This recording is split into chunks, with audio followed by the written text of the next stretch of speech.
Quando ero bambino mi chiedevo cosa potesse esserci dietro le montagne. Ero incantato a osservare e immaginare ciò che stava dietro il paesaggio. Questo è stato uno dei meccanismi che mi ha accompagnato sempre e che mi ha portato a capire che l'opera non è solo ciò che vediamo, ma che bisogna andare oltre l'immagine.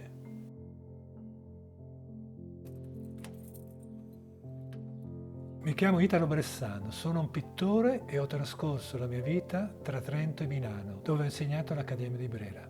La mia pittura ha una dimensione evocativa che dà la misura di un tumulto. A volte non si tiene conto della dimensione fisica del processo artistico, di quanto lavoro materiale ed effettivo comporti, con quali ritmi e soprattutto con quale partecipazione del corpo. La preparazione dei supporti nel mio lavoro è una cosa molto importante, perché significa entrare lentamente nel lavoro. Non uso supporti diciamo preconfezionati, comunque me li preparo io, perché sono usando materiali diversi tra loro. È chiaro che devo fare una preparazione ad hoc. La mia pittura è spesso monumentale perché quel corpo a corpo con il colore durante la sua stesura sul supporto richiede coordinamento e una piena immersione nel gesto. Contano l'altezza e l'estensione del braccio come fattori primari che determinano la forza impressa al gesto. Anche quando si tratta di un lavoro stratificato di sovrapposizioni e velature come il mio. Ho il bisogno di creare uno spazio nuovo e diverso per ogni opera, lavorando sulla complementarietà dei colori. Quando realizzo i miei quadri è come se suonassi uno strumento, creando vuoti, pieni, abbassamenti. La luce costruisce, organizza masse cromatiche e agglomerati materici, in equilibri formali che ora penetrano le superfici in cui sono disposti, ora levitano con la leggerezza della trasparenza. I miei lavori, caratterizzati da forti contrasti, sono il risultato della ricerca attorno al problema della luce e dell'ombra, che ho cercato di risolvere non solo attraverso il colore, ma anche con l'uso di materiali diversi.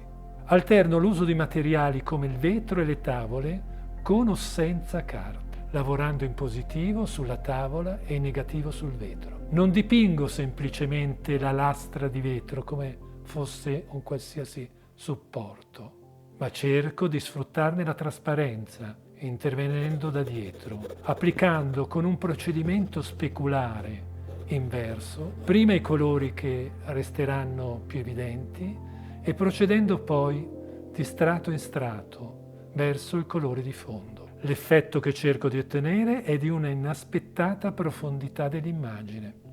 Vorrei che le mie immagini si percepissero sempre come immagini sospese. Vorrei che tutto risultasse come immerso in una dimensione spazio-temporale sospesa, dove si avverta una tensione complessiva, inafferrabile e nello stesso tempo nitida, un'energia vibrante che si irradia in superficie. Corra fra le pieghe le connessioni dei piani e dentro le tracce segniche. Non è attraverso il riempimento dello spazio pittorico che tu dimostri una maggior forza o una maggior tensione. Bisogna lavorare da una parte per accumulo e dall'altra per sottrazione. A volte lascio nella composizione larghe porzioni di bianco, come delle pause di silenzio, di attesa. La mia pittura non mima la natura, essendo aniconica, ma arriva da dentro, dalla sua interiorità. Ho sempre vissuto come un limite l'idea che la forma si strutturi in senso definitivo e costruito. Il disegnare una forma dove tutto si comprime mi crea qualche problema, anche se la linea è una cosa fondamentale e il disegno di linea una delle cose più incredibili a livello concettuale. Se noi riusciamo ad andare oltre la prima pelle delle immagini, scopriamo probabilmente veramente l'essenza e la sostanza di altri mondi immaginati e di altre possibilità. Fare pittura, essere pittore, è una vocazione. Su questo sentire ognuno costruisce un proprio mondo. La ricerca di un pittore è sempre in divenire, un ininterrotto lavoro interno, paragonabile a un viaggio labirintico che non conosce arrivo.